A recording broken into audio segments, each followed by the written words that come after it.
Let's be honest, most of what comes out of Hollywood these days makes a mockery of America, but there's still a place telling stories that remind us why this country is worth celebrating. That place is Angel Studios. Like Sound of Freedom, a powerful true story that exposes the horrors of child trafficking, Something to Stand For with Mike Rowe, an incredible tribute to ordinary Americans who risked everything to defend liberty. And The Last Rodeo, a heartland drama about a bull riding veteran who comes out of retirement to save his grandson. It's the kind of storytelling Hollywood forgot how to do. Go to angel.com/Charlie and become a premium Angel Guild member today. Support entertainment that builds something worth passing on. Now streaming on Angel. I didn't even say anything yet. You guys have too much of this thing, I'll tell you. All right, so my name's Derek Stoll, and I'm currently a senior here at A&M. I just had a question. I know you talked a lot about your faith kind of driving your politics and how important that is to you. And I think when I look at the scriptures and Jesus in particular, I think there's a lot of admirable things about what Jesus talks about. Caring for the poor, trying to heal the sick, and things like that. I was just curious, for your faith and political beliefs, how does that reconcile? I feel like taking away and advocating for reducing welfare and advocating for kids not having free and reduced lunches and not wanting to expand that program, that kind of seems antithetical to the whole message of Jesus, in my opinion. Yeah, so you're fine, fair enough. You're ascribing an intent with our public policy position. Let me be clear. Welfare should be a hand up. It should be a safety net, not a hammock, is the best way I could possibly put it. But I understand the scriptures equally say, if a man does not work, he shall not eat. Repeatedly, Paul says it said throughout Proverbs. But I guess the question, we both want to help people, right? Yeah. What is the best way to help people? So we have a case study over 60 years. Is it good for people to be permanently on government assistance? No, it's not. It's really bad. It's bad for them, it's bad for their families, bad for their psyche, bad for their soul, bad for everyone. So then what is the solution? And we have to ask the question, has welfare, since we've started this project in the 60s, good intentions, made us a better country? It really hasn't, actually. So number one, I think a vast majority of what the state does, not the state of Texas, but the state, should and can be done by churches and local municipalities. I fully agree that we should help help anyone that's in need. But the first cause to do that should be private charities and churches, not the government. We should not outsource our compassion to the federal government. It should be first and foremost the local church. And secondly, would you say that the church should do more than they currently do? Say that again, I can't hear what you're saying. Would you call for the church to do more than they currently do? Oh, of course, absolutely. Okay. But this is what's important. The church does less as the state does more. We see this in Europe. Europe basically has shrunk the church where it is just a husk of its former self, and it's basically do a couple services and to do almost very little charity. And the reason being is because the government is so big, and they'll just say, oh, the government will provide the health care, and the government will provide this and that. So the church doesn't feel compelled to do that. Said differently, the bigger the government, the smaller the church. So when you grow government, your church becomes small. We want a big church and a small government. We want the church to be more involved, more active. And so if I were and I think we both want to help people. So hypothetically, would I rather have somebody go to a church to go get fed or rather get food stamps?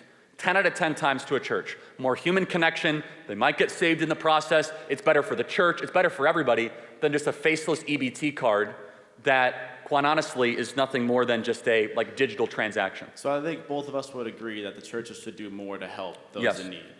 Can I ask one more thing? Sure. I want to say, I feel like someone embodying Christ and a leader is important. So as far as Donald Trump, what Christ-like characteristics do you feel like he embodies?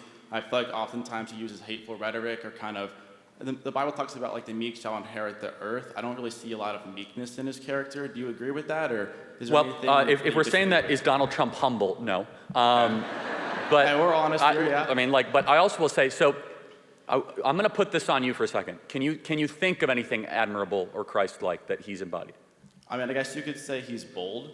There you go. That's I good. think that's a fair. It's definitely bold. He's a bold person. I would say he's courageous. I would say that he's a truth teller.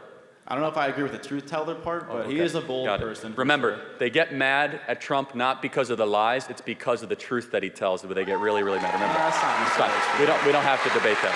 But that's not where this conversation is going. I don't want to derail it. But Trump showed courage under fire, literally, in a very miraculous way.